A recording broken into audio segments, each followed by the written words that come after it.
Yo, what up, what up, what up? It's your boy Roy, accompanied by the one, the only, the Dominican Badman, Sergio, aka the Floor Price Guy, and we're Combat Sport Guys, coming back to you with another UFC 310 post-fight reaction and analysis.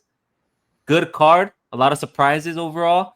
We did well, I would say. 11 and 14 for myself, 8 of 14 for you. A lot of our bets hit, a lot of our parlays hit. We are consistently doing well. We are consistently growing our account on Twitter and on X. Make sure you tap the subscription, tap the like, tap the follow on X. Tap in with us. Let us know what you think. We do our fight by fight. We do our fight analysis immediately after the fight ends, a full round analysis per round with the live round updates. A lot of people seem to like that. We get a lot of followers per card, about 100 to 150 per card. We are steadily growing that account. Make sure you follow us on X at Combat Sport Guys. It's in the description below. Without further ado, how you doing, Floor Price Guy? Brother, it's been a good night, brother. I'm very good, brother. Shout out to, yeah, I mean, look, lots of good fights announced yesterday. What if I was actually a very good card? The decisions are a lot of sus decisions that we're going to kind of go over today, but always a pleasure doing this with you, champ. Hell yeah. Always a pleasure. And always a pleasure talking about these fights on and off air and discussing them with you. And then not always agreeing, right? We go back and forth, and I'm sure we're going to continue to do that. But before we get into all the good stuff, I want to ask you, what did you think? What did you think about UFC 311, Marab, Umar, Islam, Sarukian? What did you think about them being Uh, announced and then their press conference they had? I think it's smart, right? Like, this is the last card of the year. Why not, why not kind of bundle it up? That way you're seeing both the weigh-ins, you're seeing the press conference. Lots of drama when it comes to that co-main event, Marab versus Umar. Dana White kind of stated that he was not going to make it for UFC Los Angeles, which is next month. But Mhm. after Umar and Marab, oh brother, my boys make it, and my boys invested in the gossip. He says, you know what, I can't miss this fight. And honestly, it's weird because it feels like bantamweight gets a little bit more shine right now than lightweight. I'm actually more excited to see Marab versus Umar versus Islam and Arman, and like that fight is equally as good. But I Yeah. think it's going to be a great card. What do you think, champ? Yeah, I think a lot of people are more invested in the storyline and the beef that Umar and Marab currently have. But I think the fight is gonna go a lot like how we're gonna break it down when we get to that point. I think Marab, when you hear him speak, he does show a lot of respect to Umar and his threat level, and you could tell by his him avoiding, taking the fight, him encouraging him to, build his way up into the title shot. But you know, one of the things that a lot of people don't take into consideration is when I mean not Umar, when Marab got his title shot, he did it after a long period of time, and the reason he wasn't given the shot so quick is because he refused to fight his buddy Aljamain, right? He wouldn't have gone 11 fight win streak without a title shot, without Aljamain being champion, right? So that's one of the things. So it's very interesting. We'll see what happens. I'm excited for that card. But without further ado, let's break it down. UFC 310, kicking off the card, we had Kennedy and Nzechukwu knocking out Lucas Dretsky in the first 10 seconds of the fight. Right hook to ground and pound. Kennedy, this was his second fight at heavyweight. One of the things we said is he's going to, utilize his reach, utilize his jab, and find that power shot, and he did. What did you think of his performance? What did you think of the fight? And before we start this, I kind of put my screen so you can kind of go back into what do you call it, the main one. But I think Kennedy was flawless. Kennedy, you could clearly tell that my man was getting fully depleted when it comes to these like lightweight. And I mean, like, look, he bro got beat by OSP. OSP's on the Yeah. way out. My man's doing good, Roy. What do you think of the man? Yeah, I think he looks a lot better at heavyweight. He's on a 2-fight win streak in this new division. I think they're going to slowly build him up to try to get him into the top 10, try to get him fight some worthy opponents. And we'll see. We'll see where he goes. A lot of his fights have been ending early. in the heavyweight division. Chris Barnett injured himself. He got him out of there in the second round, I believe. And this one he ended in the first one. I want to see how he does against a tried and true vet in the heavyweight division, and how he looks in the further rounds, right? How he kind of manages his pace, manages his cardio, and kind of establishes his game plan a bit more. I want to see what tools he has and that he could utilize in the heavyweight division. So I'm excited to see. Next up, we have Clay Guida losing via submission armbar in the first round at Chase Hooper. I mean, when we broke down this fight, we had said that Clay Guida, he doesn't shy away from an exchange, right? He's had some legendary exchanges with Diego Sanchez in his career. This is his 60th fight, 60th professional fight, but it was a lot of what we expected, right? Chase Hooper on the ground, he's dangerous. He has nasty jiu-jitsu, and he demonstrated that, right? He got to the ground, he scrambled, he was able to find a position of advantage and secure the submission and get the victory. Are you surprised by this? Was it what you expected? What's going on?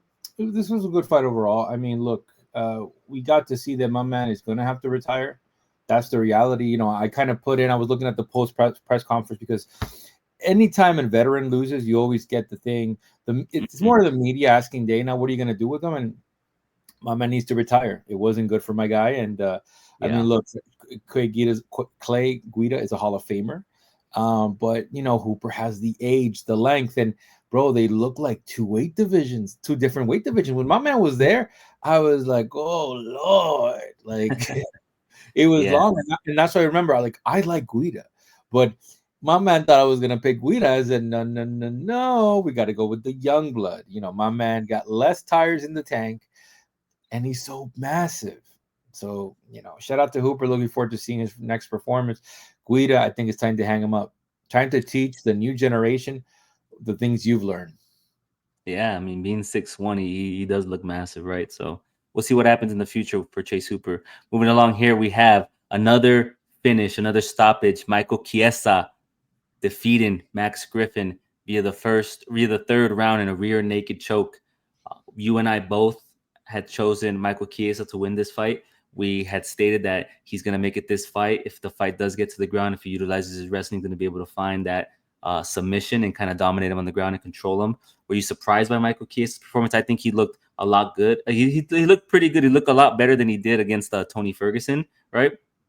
Yeah, and the thing with Chiesa, here's the thing about it. Like, I picked Chiesa, and I think Chiesa was part of my. So I only won one parlay. And I'm going to get into that. So it's funny because I did a bunch of different parlays, but I ended up getting all my money. You went Degen. You went dog heavy. No. Well, yeah, for this fight, but there's a couple different, and I'll kind of look it up in a bit and post it. But going back into kind of Chiesa, he's awkward as fuck when it comes to standing, man. He used to not be that way. So I think, with time, with age, we're seeing these ESPN fighters. And when I say ESPN commentators, it's different. You lose the step. You got to do a little more thing. Chiesa's grappling looked very good, but it was just so dangerous. His striking, his lateral movement, he looked unpolished, and he does want one more fight. But my only recommendation is that was an amazing win. Max Griffin did good, but champ, if they're gonna pit him against somebody, they cannot pit him against against a striker. It has to be somebody with that same grappling level, because if not, it's going to get nasty. Yeah, and I don't think for myself, I've never seen Michael Chiesa as a striker, as a technical striker, right? I've always known him for his grappling prowess. So yeah, his striking was what was expected. I never saw him as a good striker. Like as you mentioned, his lateral movement he throws these wild punches, right? He moves left to right. He leaves himself susceptible to getting hurt, to getting hit. And if he were to fight like somebody with good technical striking, with good power, they'll be able to put him out quick. And we have seen that in the past.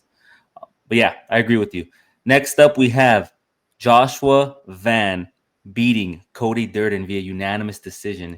On X, I saw a lot of people talking about Durden and his wrestling. He's going to control Van. He's going to take him down. He's not going to let him use his striking. He's not going to let him get in the pocket. He's not going to do this. He's not going to do that. And what happened exactly? My man expended all his energy in the first round looking for that takedown. And what did Van do? He did exactly what we said in our in our pre-fight analysis. We said he knows who he's up against. He knows the challenge at hand. He's gonna come with some good takedown defense. He's gonna tire this man out, and he's gonna utilize his boxing and get in the pocket. And we saw that in the later rounds, in round 2 and round 3. Van's striking is really, really impressive. I really like his technical striking and his entry points. Right, he hits the body. He starts his combinations. He starts at the body. He finishes at the head. And I want to see him continuously improve. He's a young prospect. He's itching into the rankings, and I want to see where he goes from here. What did you think of his performance? What did you think of the match? It's what we both talked about, man. It's just like Jordan is so big, like Jordan is not a flyweight. My boy is a bantamweight, and we've been seeing this from a couple different fighters where they're relying too heavily on the first round. It's like Vitor Belfort, like oh, you know what it reminded me of? Rob Font versus Phillips. Yeah, man came in hot, and the commentators like, oh, it looks like Habib, and it's like, brother, that boy Durden does not have the conditioning Habib does. Let's be honest with each other. So he was hot, but and Van has been accurate, patient. But when that boy literally got up, he pieced him up, champ. It was insane. Shout out to Van. I don't know what and I kind of tweeted Charles is going to be a little bit happy, right? Charles was his only loss in the last couple years by knockout. Mm-hmm. So yeah, I mean, you got to give it a ban. But with Durden, he has to reevaluate. Like, I don't. He that might work for another fighter, but at the top division, bro, you can't come in hot with these guys. You got to work on your cardio. Yeah, you have to work on your cardio. And one of the things that I always mention, and I have mentioned in the past, is how a fighter reacts when they're young and they suffer a significant loss, a knockout, right? How do they come back? How's their mental? Do they come back a little gun shy? We've seen people come back gun shy. What's this cat's name that fought in Canada? Remind me, what's his name?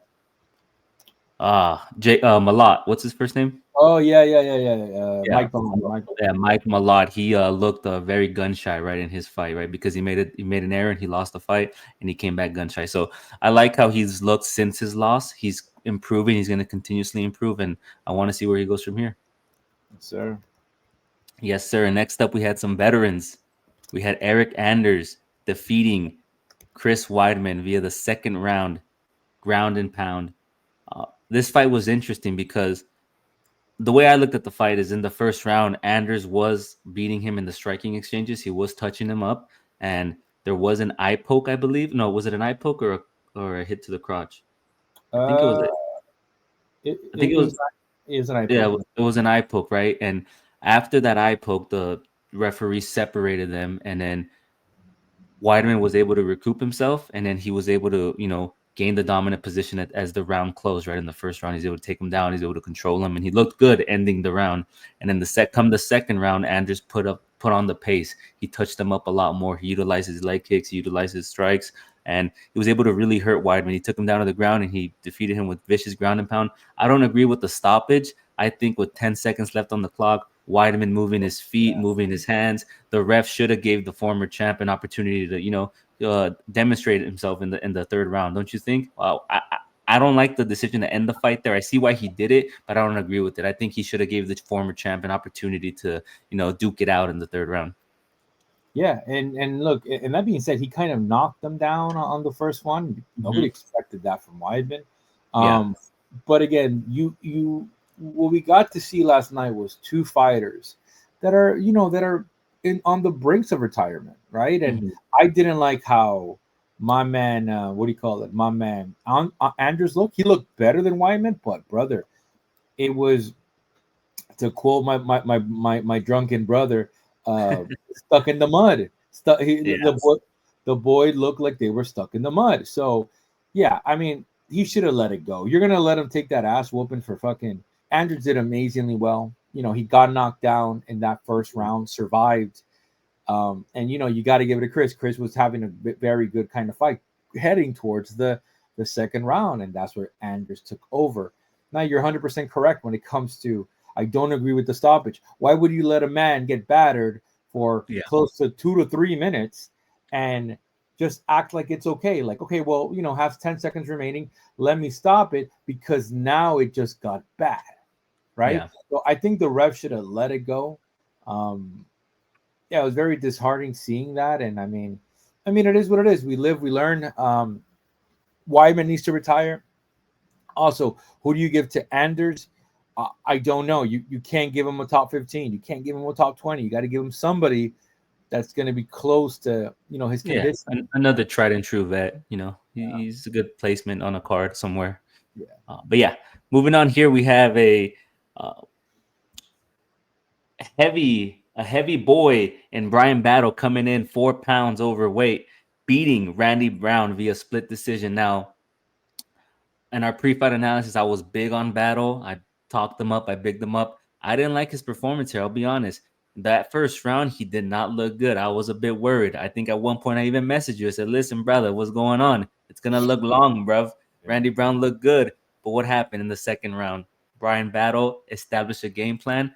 Sometimes the game plan isn't always pretty, isn't always the best, but it was a game plan that was successful. He got him in the clinch. He put him up against the fence. He hit him with the strikes in the clinch, the knees to the body, the elbow to the face, and he was able to control him for a long duration of time, which caused him to win off those points and to win those second and third round.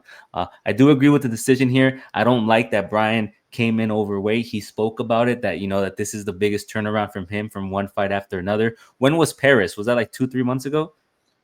Oof. Yeah, actually, you're right. Yeah, that was 2-3 months ago. So yeah, he said he's gonna fix that problem. He's not gonna let it happen again. But as a contender coming up in the division, it's not a good look, right? I know he's a heel. A lot of people dislike him, and Dana said whether people boo for you or people cheer for you, you're getting a reaction. The guys I don't like is when people don't do anything. So he's still in the good graces, I would imagine. He just has to get his priorities in line and really make weight for his fights because he's losing money, man. He's losing money. He's losing fans. And at the end of the day, I want to see him succeed. I want to see him do well. And I hope he really takes care of that problem, whatever problem he had in that camp. But he also improved on his head movement, right? He didn't get hit as much. He did get touched up a couple times. Randy Brown has good boxing, good technical striking, but he looked good other than that. What do you think? Listen, my man needs to drop the baguette. My man needs to calm down. My man almost went to war with a country, and they greeted him with open arms, champs. What they do, bro? They offered him bread, bro. They were because they were trying to get him to miss weight, and my guy missed weight. Yeah, there is no excuses. I'll be honest with you. That 5 pound, like the way I'm thinking about it is Randy Brown depleting himself. He had to go for that 5 extra pounds, brother. That 5 extra pound is crazy. Battle did him, bro. Battle said, you know what, your boy's coming in heavy, and you know what, he's probably taking the fight too. So having that, like having not to deplete yourself for 5 more pounds, how many hours is that of cutting weight, of being strenuous, like on the sauna? So it's horrible, bro. Like I really wanted Brown to win. When it comes to his performance, it was a split decision. I think this is one of the most. It's very controversial. Like it was similar to the co-main event where it was a clinching fest. But the fact that my guy blamed Brown for clinching, brother, it Battle was initiating the clinching. I don't know what fight he was, what he think he saw, but he was the one holding on to Rude Boy. It was insane, and that's fine. It's part of the game. But brother, you didn't want to, you were trying to tire my guy out, and that's fine. So first round comes in. Let's first and foremost start with this. It was a split decision victory. There was one judge that gave it to Brown. It was that close.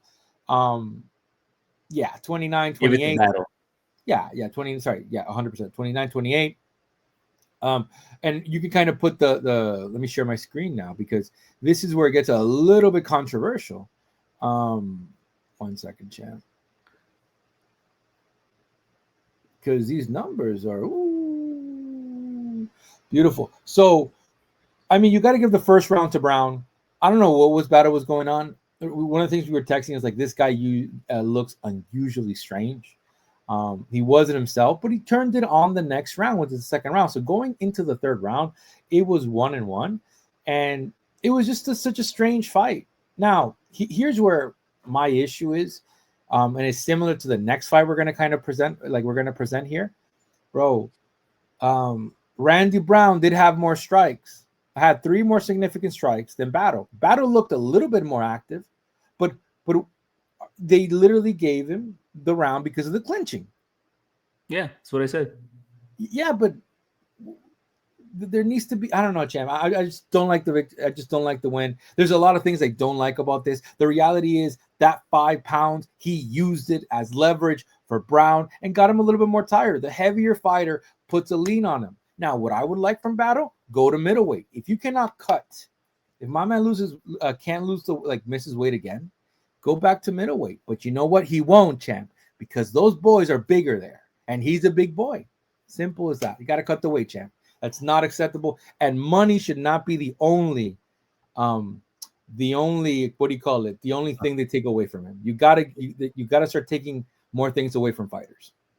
And I think when it comes to judging, it depends how they view control, right, and dominance. And I think a lot of judges see the clinch up against the cage when utilizing strikes. They see that as a dominant position in some sense, right? Because you're able to hold your opponent up against a fence, and then still have your way with them, right? Hit them with knees to the body, elbows to the face, jabs to the ribs, whatever, right?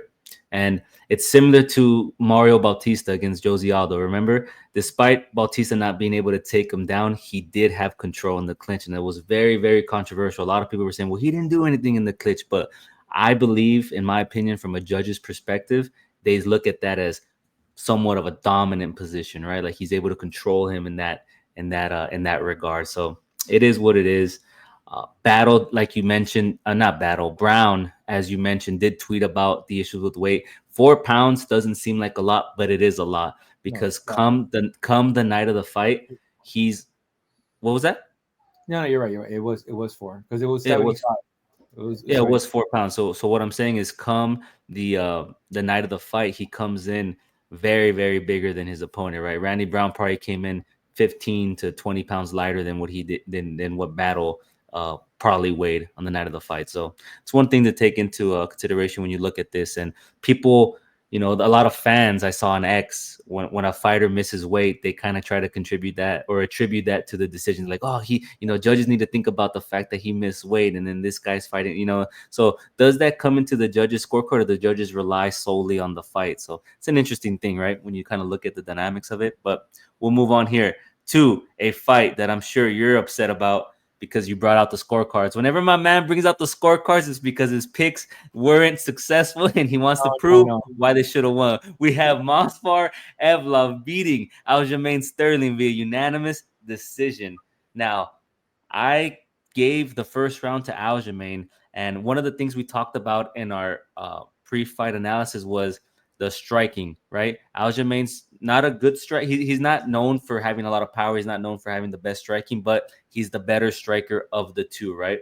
And in order for him to be successful in this fight, he had to utilize his striking to kind of find his entry points to secure takedowns, right? And that's something that his corner told him, and something that he tried to implement, but he wasn't able to do, right? What did you think of this fight? What did you think of Movsar? He's now 19-0. Bro should be 19-1 after that third round performance. 18-1. 18-1. Sorry, 18-1. Yeah. You cannot even. I'm so upset because listen, the clear third round is Aljo, and why? My man dominated that guy for 3.5 rounds, champ. He took him down 3 times. That boy took him down 3 times. So at the end of the third, when Evloev reverses the position and starts to get active. Oh, he's landing more strikes. Even I was like, yeah, he landed more strikes. But champ, a lot of those strikes missed. And then we go into the significant strikes, and they're both 4-4. There it is. So who really won the third round? If you're giving three takedowns, more than half the round, 3 minutes and 30 seconds control, Evloev flipped, and then you give both fighters 4 fights, significant. What happened? What happened? But it's like you said, the judges sometimes, they're not looking at the strike count, they're looking at the fight. So they saw the fight, they said, okay, well, it looked like Evloev did more damage. This fight is actually closer than what's intended. But the reality is, champ, they got the winner incorrect. The winner should have been Aljamain Sterling. That's simple. And it's not even about money. It's about the fact that who do you give that third round after seeing The metrics. After seeing the metrics, if I'm only looking at the metrics here, right? The metrics here. 4 of 11 significant strikes, 4 of 7. He did attempt more. They landed the same. What are the where can I see the takedowns in the third round? Well, it was 3 takedowns. We got to see them all. Look, where's the how do we break this down? Per round. There it is. There it is. Per round. So let me see the round 3. 0, 1, 4, 11. See, he landed all his significant strikes in the third round. Let's see. Clinch 0-0. Ground 2 of 3. See, he had more takedowns in the third round. That was part of the decisive factor for Masvidal. No, champ. It was Sterling that had 3 takedowns in the fight. No, in the third round, he had 2 of 3.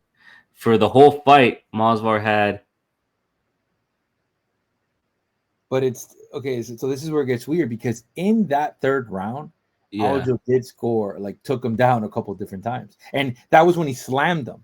It was kind of the first one. Then he slammed him, got the takedown again. Then he got the takedown again. It's just where is the takedowns here? It doesn't show. You can't see it, right? Like it's insane. Let's right here, takedowns. 4 of 5, 6 of 8.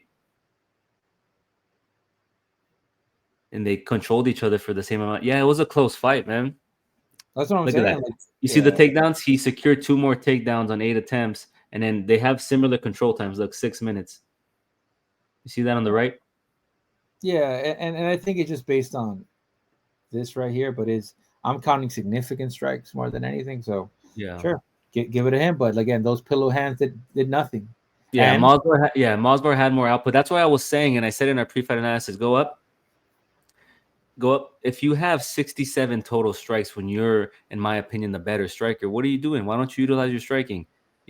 One thing that Aljamain did, and I think he did it in every round, if I remember correctly, he shot for takedowns immediately. He tried to secure those points immediately, right? But Masvidal, good as a grappler he is, he was able to scramble off the ground, get off his back, and then secure dominant positions, right? I think if Aljamain would have kept the fight on its feet and would have utilized his striking a bit more, the outcome would have been different, in my opinion.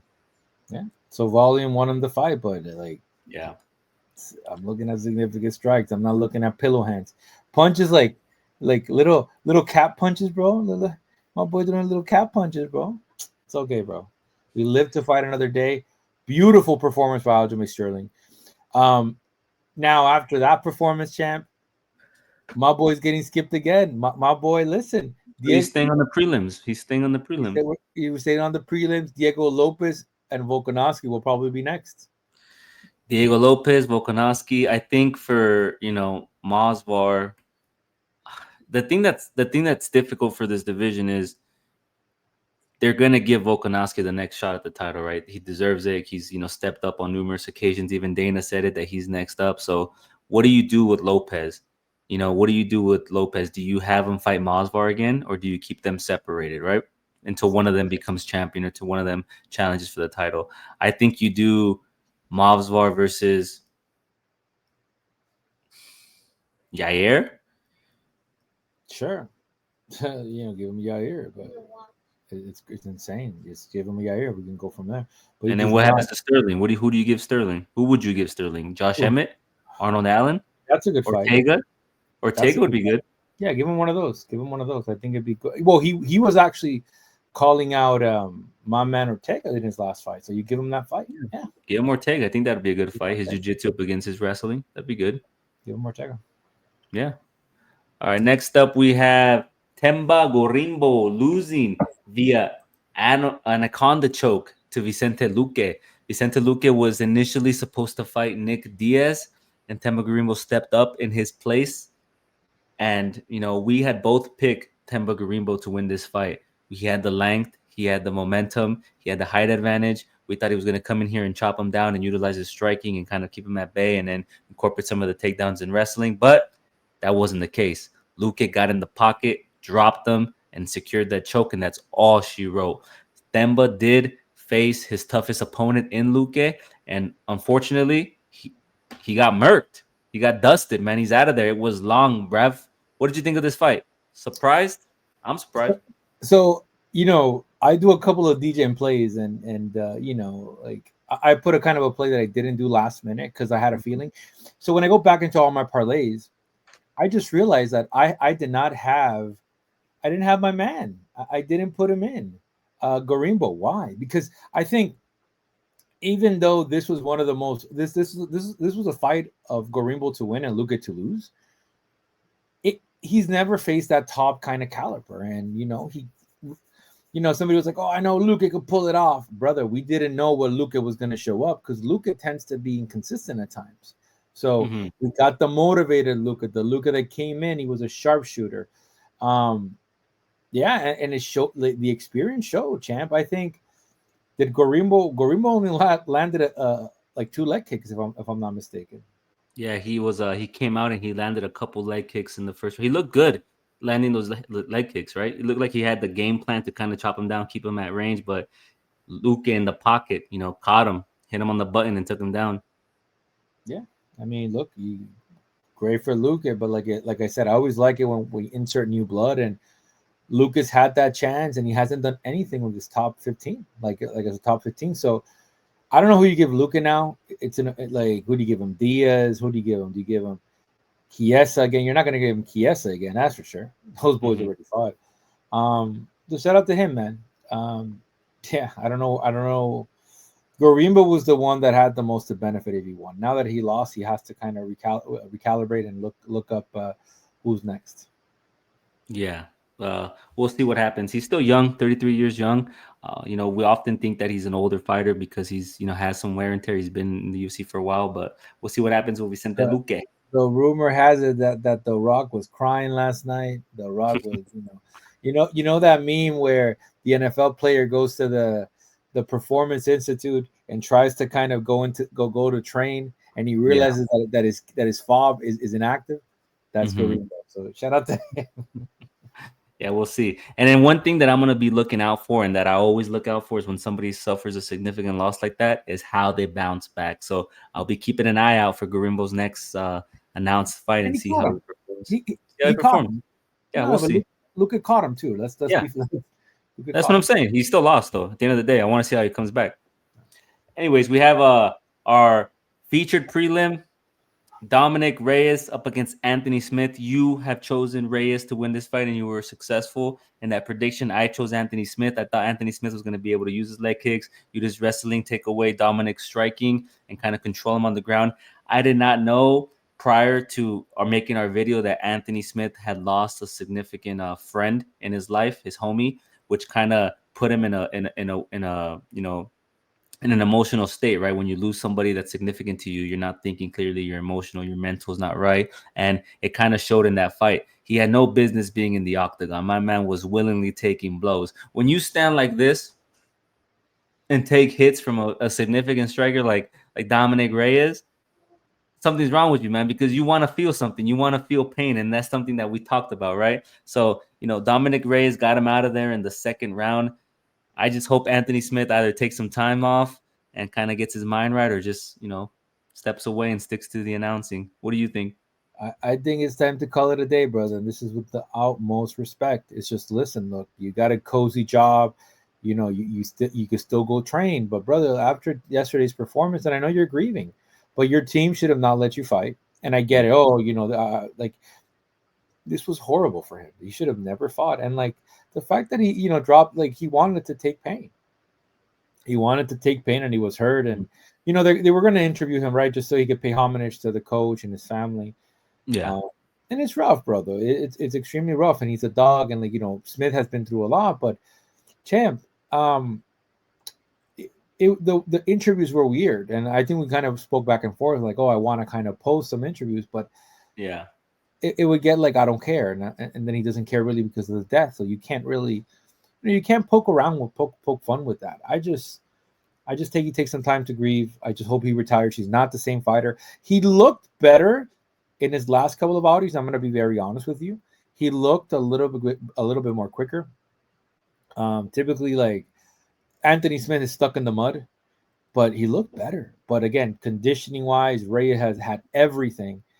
Reyes is good, man. Reyes is spectacular against this level of fighter. So yeah, man, I think it's time to hang him up. You're a great analyst, but yeah, I mean, look, Reyes is getting back that confidence. I would like to see Reyes at middleweight. I'll be honest with you, champ. I think my boy cutting to middleweight. Him and Chama are literally the same size. So who knows? Yeah.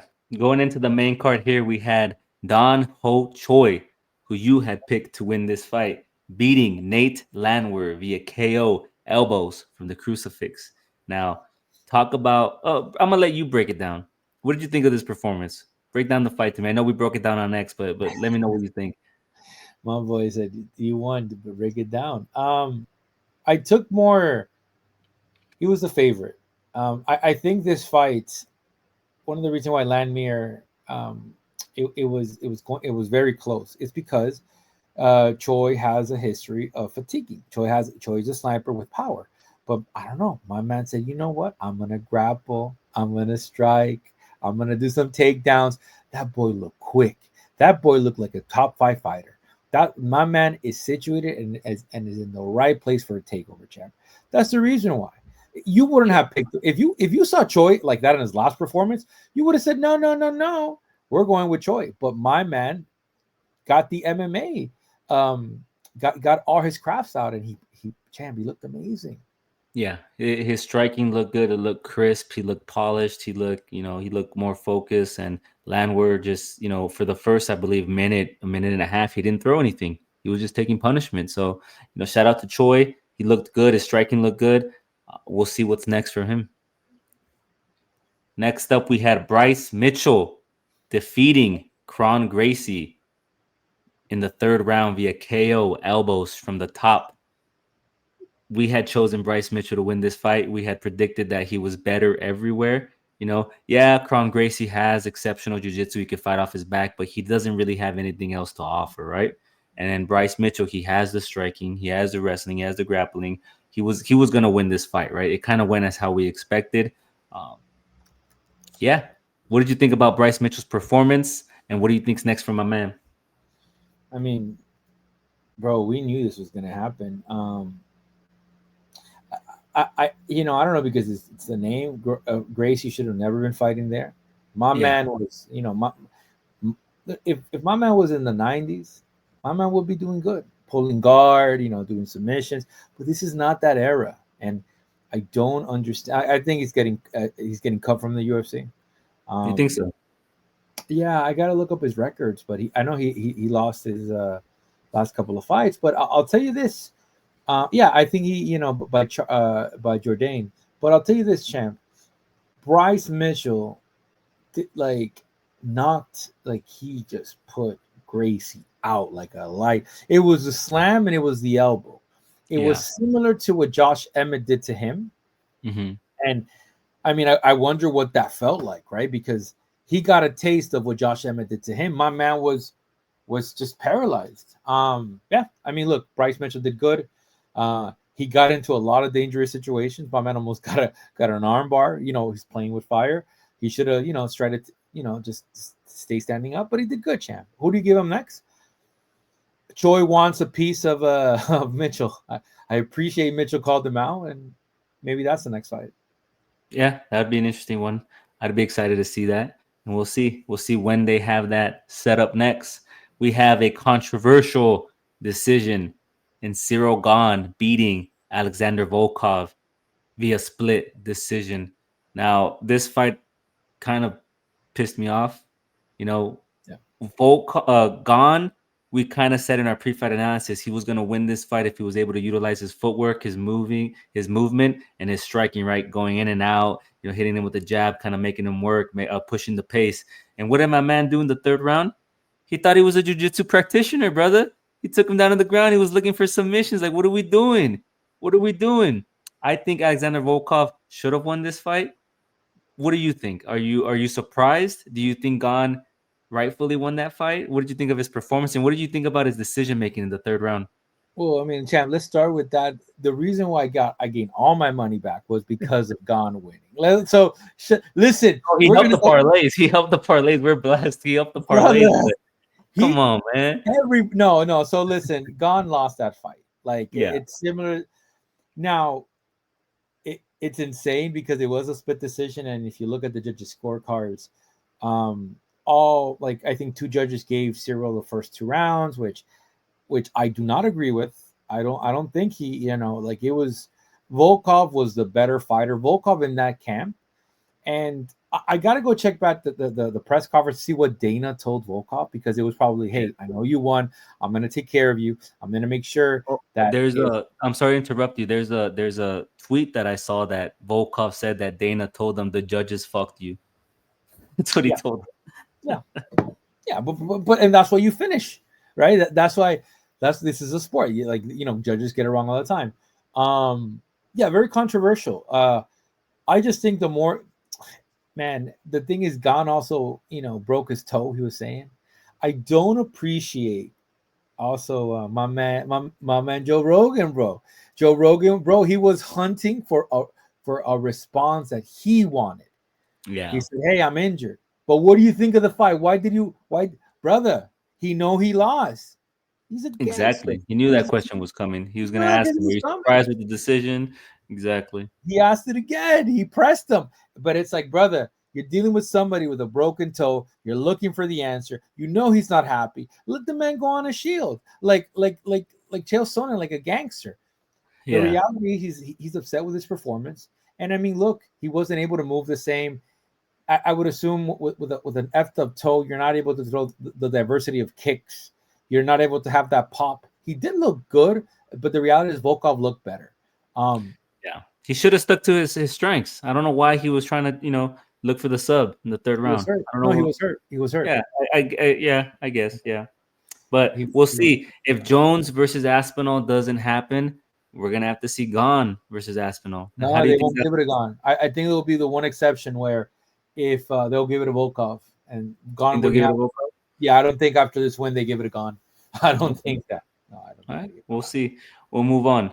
We'll move on to Shavkat Rakhmonov defeating Ian Machado Gary, giving him his first one, his first dash, his first loss on his record. Doesn't take anything away from Ian Machado Gary. He looked really good. He was the first person to take Shavkat the distance, right? Shavkat had 18 finishes on his record prior to this fight. I think Ian looked good, on the ground. He looked good in the striking. Shavkat just got the better of him. What did you think of this fight? I mean, talk about, we were expecting 100% finishing rate, right? We Yeah, were expecting danger. And Rakhmonov, what did Rakhmonov do? What Habib used to do to guys. I'm just going to maul you. I'm just going to control you. I'm not going to put myself in danger. yeah, And it was 3-1 going into the fight. It was 3-1 going into the fight. I think Ian Gary legit won one round. He yeah, put him in danger in the fifth round. And, he got him into a position where Rakhmonov was just more superior. yeah, Um, if I could look back at what Gary did and I look at that fifth round, he should have really gone for broke. Like he should have completely used everything to get him, but he did it. That's the reality. And he's gonna have to live with that. The press conference, I didn't like that. I think I won. Brother, you did not won. You got controlled. Similar to battle. Like Shavkat controlled them. And why? Why would you like we knew who had the speed advantage. We knew who had the striking advantage at times, right? Because Shavkat did impress with good counters, but man, Gary looked good, but wasn't enough. My man's gonna have to live with that loss. My boy Conor McGregor was fully active, was drinking last night. My boy forgot he's guilty for that thing he did. He's guilty. But my boy, listen, when my boy's drinking proper 12, he lets it go. So when yeah, Shavkat what do you call it? Confronted Bilal. Oh man, that boy tweeted. And it's funny because it's like, how do you not know who the champion of that division is? How do you not get clearance? They they thought he was a fan, bro. They said, "Hey, bro, you can't you can't come over, bro." Motherfucker. Oh, man. He is an asshole, I think. I'm excited for that tweet has since been deleted, but people have posted it. It's out there. Uh, Bilal Muhammad did confront Shavkat, he is next in line to contend for the welterweight championship title. Seeing them face off, it's crazy the size difference. Shavkat looks like a foot taller than him, man. It's it's wild. But yes, I think Ian Machado Gary is next up to take on the winner of Buckley versus Covington. Or if not, I think he's setting up a fight against Covington, win or lose. I think he wants that because he's been calling him out. He's been talking smack. He's saying he's running from him. So we'll see what happens. We'll see what happens after Tampa.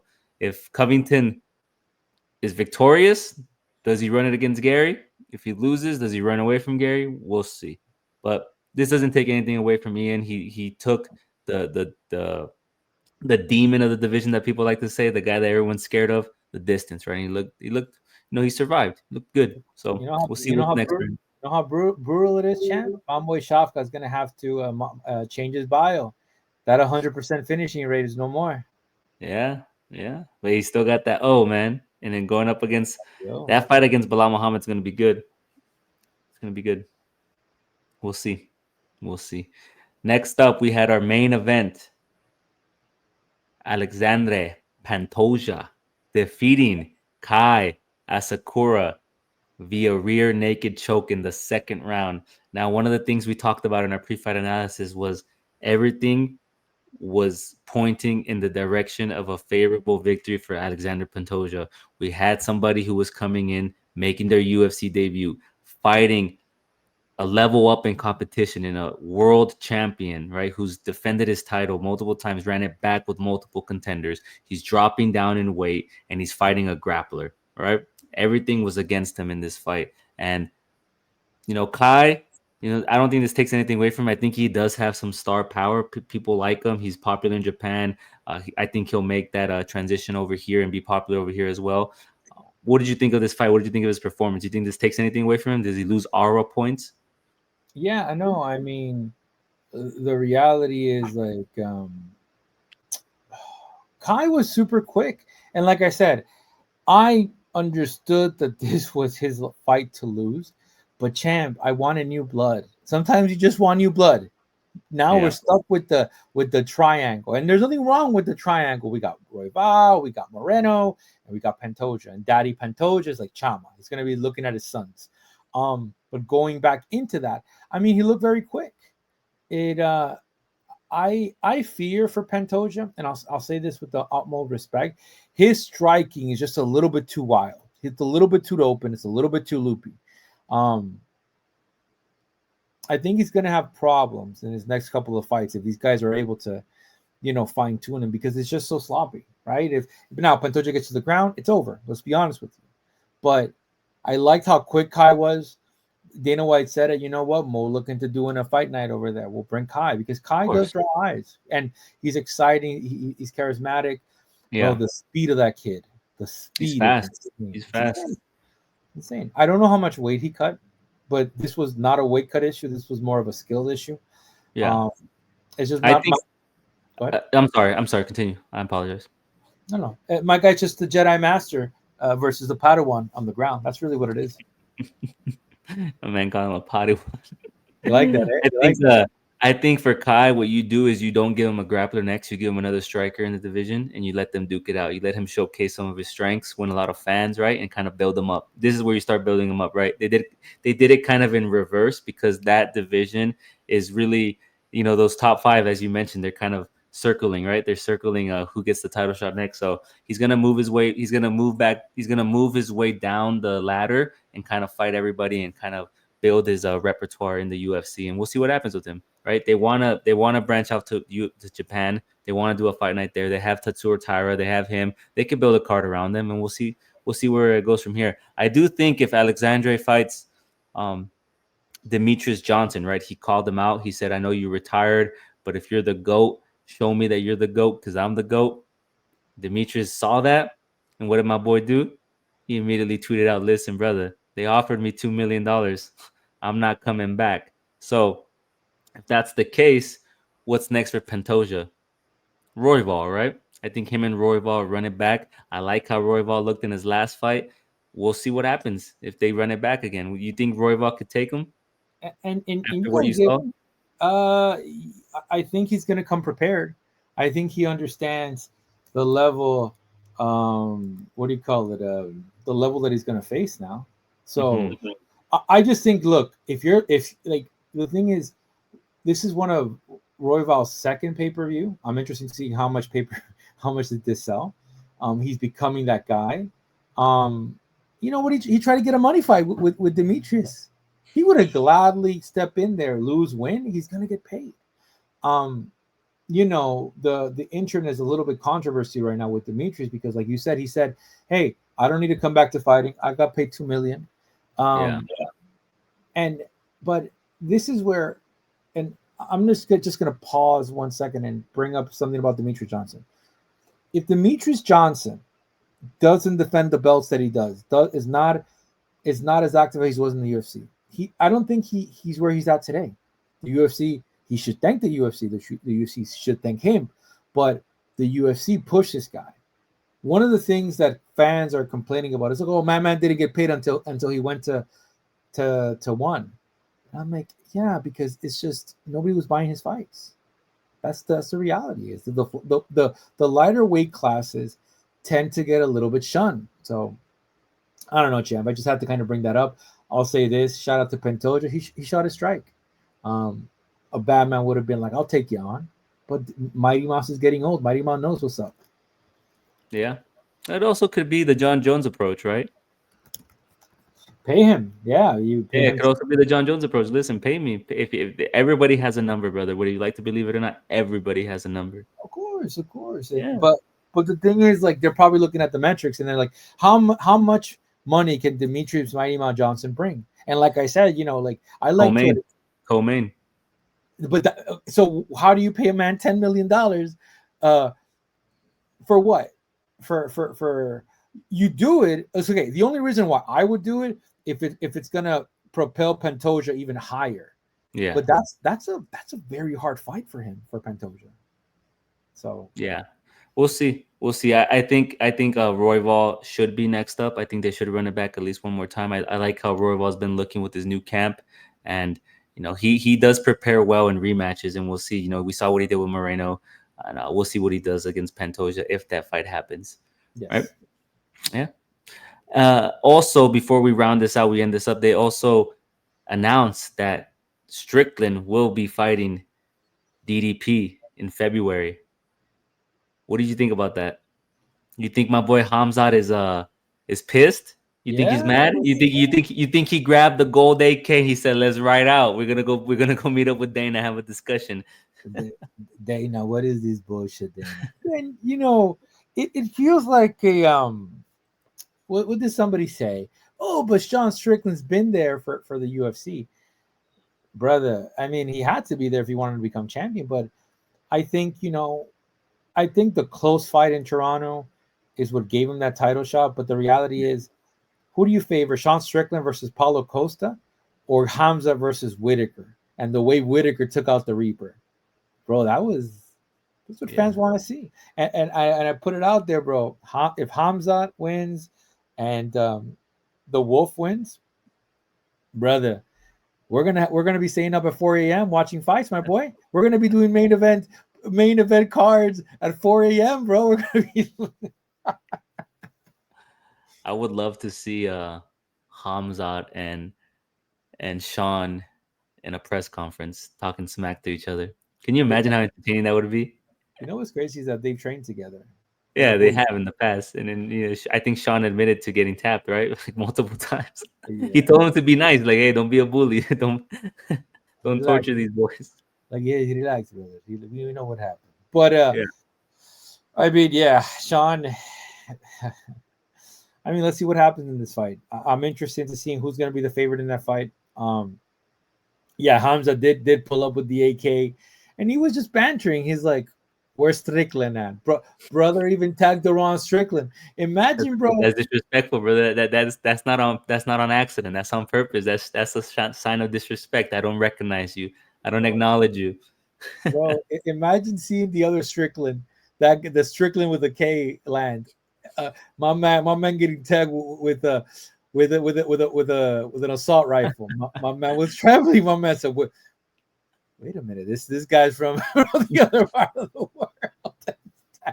Relax. I know where your mind's at. Relax. Yeah.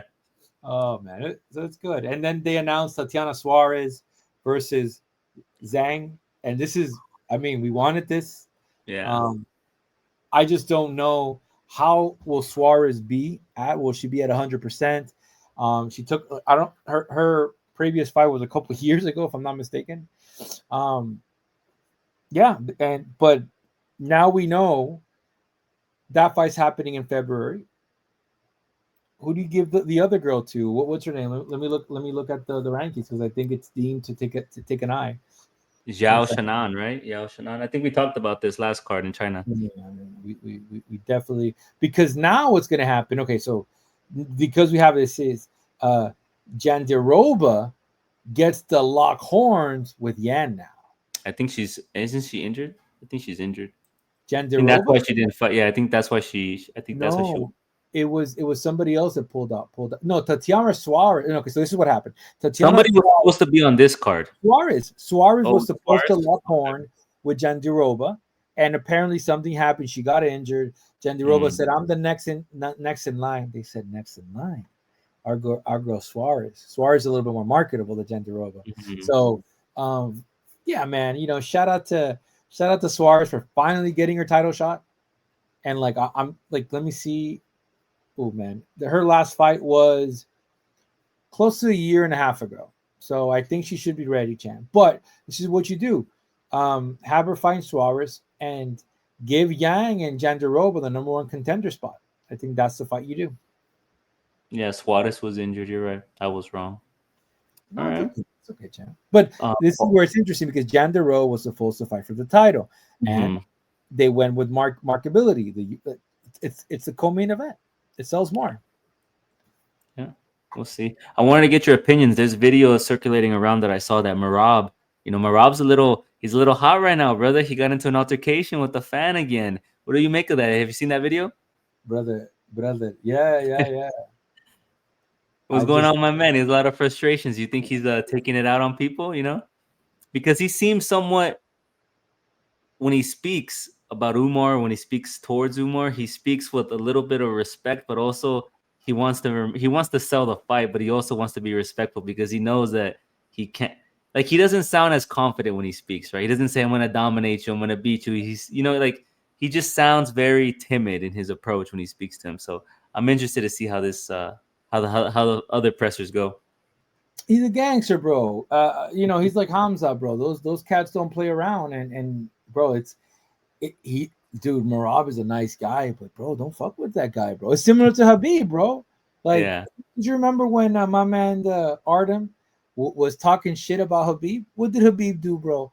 That picture where he slapped him up. He slapped him up. Those boys, like, don't play with those boys. You got to be careful. Like, literally, there's so many different videos of Merab having confrontation with people. Merab jumping the fan, going to the fans crumbling because they just realize, oh shit, this guy's gonna, say something. Yeah. Like, there it is, bro. Don't mess with that guy, bro. If you're not ready for the action, for the heat, don't mess with that guy. All right. Well, there we have it. That is our full fight post reaction to UFC 310, Pantoja versus Asakura. We are ending the year strong on our picks and our bets. And we're going to go into 2025 even stronger. We're going to finish out the year with UFC Tampa, Buckley versus Covington. An exciting card, an exciting main event. Can't wait to see it. I can't wait to break it down with you, brother. Before we dip out, you got any parting words? Should the people follow us? Where should they follow us? On X? On YouTube? Where do you think they should follow us? What's going on? Both. Yeah, follow us on YouTube, follow us on X. We're growing the account. We're gonna have a little bit of fun. Yep, we're gonna have a lot of fun. People are loving those full fight analysis. Shout out to you, my man. You are killing it. We're killing it. We're gonna continue to kill it. Peace out, everybody. Make sure you hit the like, make sure you hit the subscribe, make sure you follow us. Love what you love, do what you do. Peace.